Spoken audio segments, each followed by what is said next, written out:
নমস্কাৰ, মই ৰঞ্জন চৌধুৰী। এয়াৰ ইণ্ডিয়াৰ দুৰ্ঘটনা এইটো সম্পৰ্কে বেছিতো আৰু ক'বলৈ নাই, কাৰণ যোৱা 48 ঘণ্টাত আপোনালোকে ভালেখিনি খবৰ পাইছে। আৰু আমি পটককৈ কোনো বেলেগ চেনেলবিলাকে ধুমধাম কিবা কিবি যে কৰি থাকে, মই সেইটো নাই কৰা। কিন্তু সেইটোত আমি ইনভেষ্টিগেশ্যন কৰিছোঁ। ইনভেষ্টিগেশ্যন কৰাৰ পিছত যিবিলাক বস্তু বেলেগ চেনেলে কোৱা নাই, সেইবিলাক বস্তু আজি আপোনালোকৰ লগত আমি শ্বেয়াৰ কৰিম। তো গতিকে ভিডিঅ' শেষলৈকে চাব আৰু আমাৰ চেনেল ছাবস্ক্ৰাইব কৰিবলৈ নাপাহৰিব। নাম্বাৰ 1 কথাটো হ'লগৈ কুমাৰ বিশ্বাস ৰমেশ, মানে আচৰিতভাৱে ঘটনা যি নহওক বাৰু, একজন পেছেঞ্জাৰ কিন্তু বাচি গ'ল। আৰু এই বস্তুটোক আপোনালোকে বেলেগ ধৰণে নল'ব, কাৰণ ইণ্ডিয়াৰ যোনটো পলিটিক্স হৈ আছে, যে ইণ্ডিয়াৰ পলিটিক্সটো কি ধৰণে হয় মই পৰৱৰ্তী সময়ত ক'ম। কাৰণ যোৱা 11 বছৰ মানে অমৃতকালত কিন্তু কোনো একাউণ্টেবিলিটি নাই দেই।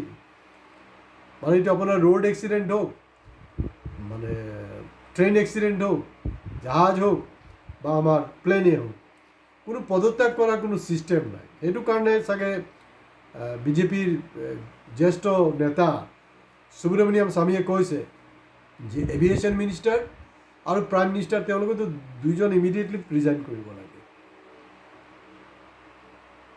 গতিকে ৰিজাইনৰতো যিহেতু পেহেলগামৰ যোনটো ঘটনা ঘটিলে, তাৰ ওপৰতো কোনো মানে আপোনাৰ সৰ্বদলীয় মিটিং চিটিংটো বাদেই দিয়ক, পাৰ্লামেণ্ট ছেশ্যনো নাই বহা, কোনো ৰিজাইনো কৰা নাই। গতিকে এই অমৃতকালত ৰেজিগনেশ্যনৰ কোনো ছিষ্টেম নাই। There will be only photo session. এতিয়া ঘটনাক্ৰমত এই যে কেৰেক্টাৰটো বিশ্বাস কুমাৰ ৰমেশ, তেওঁ যে ৰহমান নহয়, সেইটো মানে এটা বাচি গ'ল আৰু বুলি ক'ব পাৰোঁ। ৰাখে হৰি মাৰে কোন, মাৰে হৰি ৰাখে কোন, তেনেকুৱা হৈছে কথাটো। কাৰণ তেতিয়া কিন্তু গদি মিডিয়া আপোনাৰ বিভিন্ন ধৰণৰ লিংক বিচাৰি ওলাই হয়, যদি কিবা কাৰণত এইটো হোৱা হ'লে। আৰু প্ৰধানমন্ত্ৰী আৰু আমাৰ অমিত শ্বাহ, এই দুইজন, তেওঁলোকতো ৰাষ্ট্ৰৰ হেৰি নহয়। এইটো আজি বেলেগ ষ্টেটত হোৱা হ'লে কি হ'লে হয়? বেলেগ ষ্টেটতো ঘটনা হৈছে, তেওঁলোক কি উৰি গৈছে নেকি? তেতিয়াহ'লে তেওঁলোকে নিজৰ ৰাজ্যতে থাকক, মোদী মুখ্যমন্ত্ৰী আৰু তেওঁ গৃহ বিভাগটো চামলি থাকক, হৈ গ'ল। কাৰণ ঘূৰাই মানে হ'ল মানে লগে লগে তেওঁলোকে গুচি যাব লাগিব। আৰু এটা লাজ লগা কথাটো হ'ল, মানে বেয়া কথা আৰু চূড়ান্ত বেয়া, গদি মিডিয়া মানে এনেকুৱা কৰি আছে। সাধাৰণতে কি হয়, যেতিয়া এক্সিডেণ্ট হয়, এক্সিডেণ্ট হোৱাৰ পিছত ব্লেক বক্সটো বিচাৰি পোৱাটো অলপ টান হয়, ক'ত হৈছে কি হৈছে। আৰু এই এক্সিডেণ্টৰ ক্ষেত্ৰত আমি কি দেখা পালোঁ, যে ব্লেক বক্সটো একদম ইমিডিয়েটলি দেখা পোৱা গৈছে। কাৰণ ব্লেক বক্স মানে আপোনালোকৰ ইনফৰমেশ্যনৰ কাৰণে কৈ থওঁ, হয়তো আপোনালোকে বহুতে জানেও, মানে প্লেনৰ একেবাৰে বেক ছাইডত থাকে।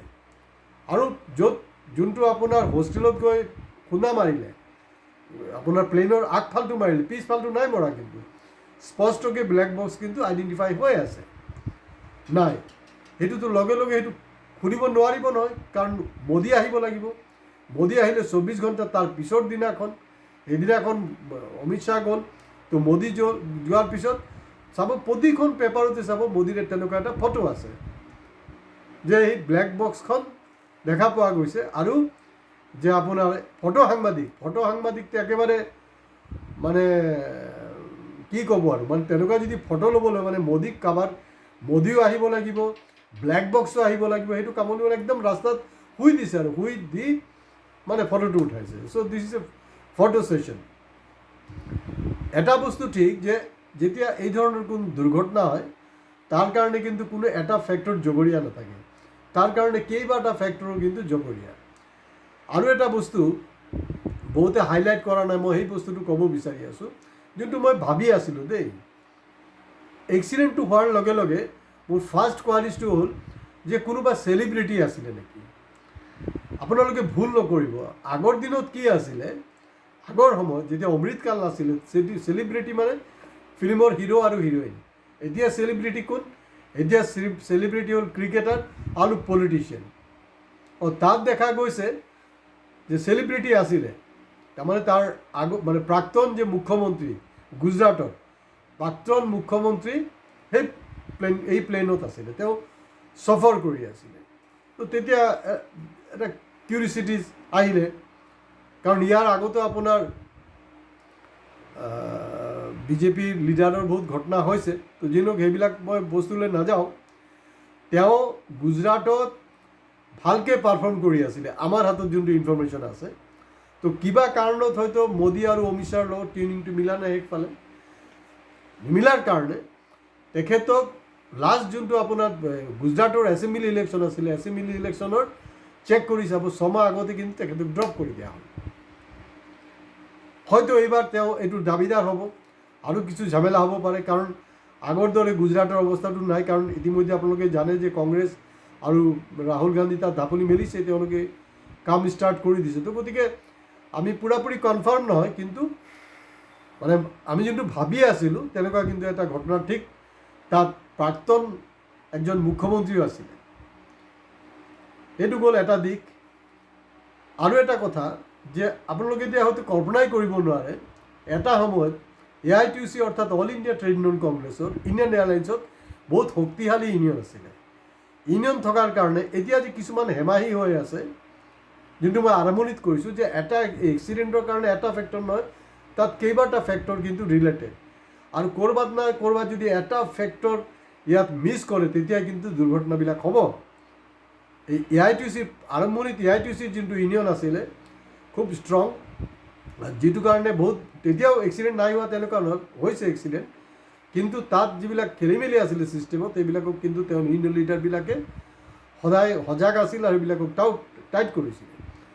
আৰু এই এয়াৰলাইন্সত দেখা গৈছে এটা বিভাগৰ প্ৰায় 53%, ধেমালি নহয় দেই, মন কৰিব, 53% কিন্তু এতিয়াও ভেকেঞ্চি খালী হৈ আছে। ইমান গুৰুত্বপূৰ্ণ এটা বিভাগ এয়াৰলাইন্স। আৰু এটা বিভাগৰ 70% খালী হৈ আছে, মানে নিযুক্তি দিয়া হোৱা নাই। তাৰমানে কম খৰচ বেছি কামায়। কিন্তু এতিয়া দেখা গৈছে যে ইঞ্চুৰেঞ্চত প্ৰায় 1,000-1,200 কোটি টকা কিন্তু খৰচ হৈ যাব। হয়, কিছুমান মানে ভুক্তভোগী পৰিয়ালে কৈছে যে 1 কোটি টকাটো নালাগে, 2 কোটিও নালাগে, মোৰ মানুহজনক ঘূৰাই দিয়ক। আৰু একজন NRI, যিজন তেওঁ হেৰিত থাকে আপোনাৰ ব্ৰিটেইনত থাকে, তেখেতে এটা ইণ্টাৰভিউত কৈ আছে যে 1 মে এই বছৰ 2025 1 মে তেখেতেও মানে তেখেত যোৱা 30-35 বছৰ ধৰি আপোনাৰ আহমেদাবাদ টু লণ্ডন তেওঁ সেইটো হেৰি কৰে, আৰু তেওঁ জাৰ্ণালিষ্ট হয়, ফটো জাৰ্ণালিষ্ট। তেখেত যোৱাৰ দিনাখনো বহুত লেট হৈ আছিলে, পলম হৈ আছিল, কিন্তু একবাৰৰ কাৰণে কোৱা নাই যে এইটো কেঞ্চেল হ'ল বুলি। এনেকৈ কৰি কৰি কৰি কৰি দুপৰীয়া যোনটো যাব লগা প্লেইন, এই প্লেইনখন কি গধূলি আপোনাৰ 5টা বজাত গৈ কেঞ্চেল কৰিলে, আৰু কেঞ্চেল কৰাৰ পিছত যাত্ৰীসকলক হোটেল তাজত ৰখাৰ বন্দোবস্ত কৰিলে। আৰু তেওঁ ডাঠি কৈছে যে এই same to same number plain আছিলে, আৰু তেওঁ অলৰেডি ইতিমধ্যে আপোনালোকে চেক কৰিব, ফেচবুক চেক কৰিব ছ'চিয়েল মিডিয়াত, তেওঁ কিন্তু অলৰেডি পষ্ট কৰিছে, তেতিয়াও কৰিছিলে, তেওঁৰ ইনচিডেণ্টটো কৰিছিল এই জাষ্ট 1 মে দিনাখন। এইটো বেছি দিনৰ কথা নহয় দেই। কিন্তু মইতো এভিয়েশ্যন এক্সপাৰ্ট নহয়, কিন্তু যিবিলাক বস্তু আমি পাই আছোঁ, যেনেকৈ 53% ক'লোঁ, ক'ৰবাত এতিয়া ভেকেঞ্চি হৈ আছে, দিয়া নাই, 70%ৰ কথা ক'লোঁ, তাৰমানে ক'ৰবাত নে ক'ৰবাত এটা খেলি মেলি আছেই। আৰু একাউণ্টেবিলিটিটো একো নাই। আৰু photo session, bumper photo session চলি আছে তাত, মানে হেৰিতে চাব, ব্লেক বক্সখন খোলা হোৱা নাই। মোদী আহিব লাগিব। তেওঁ কি কোনোবা এভিয়েশ্যন এক্সপাৰ্ট হয় নেকি? তেওঁতো এভিয়েশ্যন এক্সপাৰ্ট নহয়, তেওঁ কোনো বস্তুৰে এক্সপাৰ্ট নহয়, হয়, তেওঁ চায়ৱালা। কিন্তু এই চায়ৱালা বুলি কওঁতে আৰু এটা কেৰেক্টাৰ মোৰ মনত পৰি আছে, একজন ৰিক্সাৱালা দেই, খুব দুখীয়া মানুহ। তেখেতৰ ছোৱালীক বহুত কষ্টত মানে ডাঙৰ দীঘল কৰিছে, পঢ়াইছে, শ্বি ইজ ভেৰি ব্ৰিলিয়াণ্ট। তাই আপোনাৰ সেই ব্ৰিটেইনৰ উচ্চ শিক্ষাৰ কাৰণে গৈ আছিলে, আৰু সেইটো জীৱনৰ প্ৰথম, মানে মোদীয়ে যেতিয়া এবাৰ কোৱা নাছিলে জানো, যে হাৱাই চপ্পল পেহনেৱালা ভি হাৱাই জাহাজ চলেগা, সেইটোতো হোৱা নাই। কিন্তু একজন ৰিক্সাৱালা, সেই চায়ৱালা নহয়, চায়ৱালাটো বহুত কিবা কিবি কৰি আছে, ৰিক্সাৱালাৰ ছোৱালী সেই প্লেইনত এক্সিডেণ্ট হ'ল। আমাৰ উত্তৰ পূৰ্বাঞ্চলত মণিপুৰত কুকি আৰু মেইটিৰ মাজত কিমান জেং আজি প্ৰায় 2.5 বছৰ হ'বলৈ হ'ল লাগি আছে। তাৰ এটা ঘটনা ঘটছে, এই যে ক্ৰু মেম্বাৰত কিন্তু একজন মেইতে আছিলে একজন কুকি আছিলে, কুকি আছিলে, তেওঁলোকৰ কিন্তু এই দুৰ্ঘটনাত মৃত্যু হৈছে।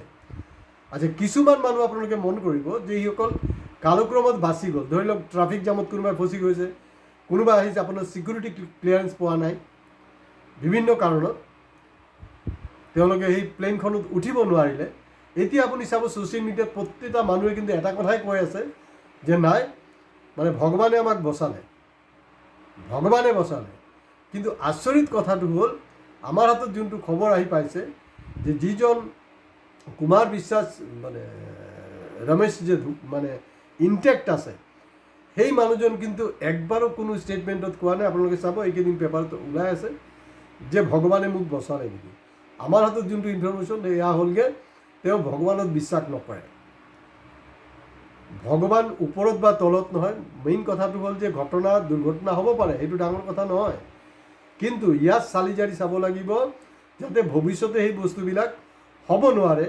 আৰু তাৰ কাৰণে গোটেই ছিষ্টেমটোক এটা টিম ৱৰ্ক হিচাপে কাম কৰাব লাগিব। আৰু যিবিলাক বিভাগত অলৰেডি ভেকেঞ্চি আছে এইবিলাক ইমিডিয়েটলি ফিল আপ হ'ব লাগে। আজি AITC ইউনিয়ন থকা হ'লে কিন্তু এটলিষ্ট মই এইটো গেৰেণ্টি দিব পাৰোঁ যে মানে প্লেইন এক্সিডেণ্ট হ'ল নহ'ল সেইটো গেৰেণ্টি নিদিওঁ, কিন্তু কমচে কম এই যে ভেকেঞ্চিবিলাক যে পৰি আছে আজি ইমান বছৰ পিছত বছৰ, সেইটো কিন্তু তেওঁলোকে হ'ব নিদিলে হয়। এতিয়া ইউনিয়ন আছে, এইটো নাম মাত্ৰতে আছে। তো মানে কিছু ইনফৰ্মেশ্যন মই আপোনালোকক শ্বেয়াৰ কৰিলোঁ। আৰু বস্তু যেতিয়া কনক্ৰিট বস্তুবিলাক আমাৰ হাতত আহি পাব, আমি তেতিয়া নেক্সট এপিছ'ড বনাম। এনে এপিছ'ডৰ নামত, TRPৰ নামত, ভিউৰ নামত আমি সেইবিলাক নকৰোঁ। তো যদি ভিডিঅ' ভাল লাগিছে, কাৰণ আমি কিছু নতুন ইনফৰ্মেশ্যন আপোনালোকক দিছোঁ, আপোনালোকে ভিডিঅ' শ্বেয়াৰ কৰিব, হয় ছাবস্ক্ৰাইব কৰিবলৈ নাপাহৰিব। নমস্কাৰ।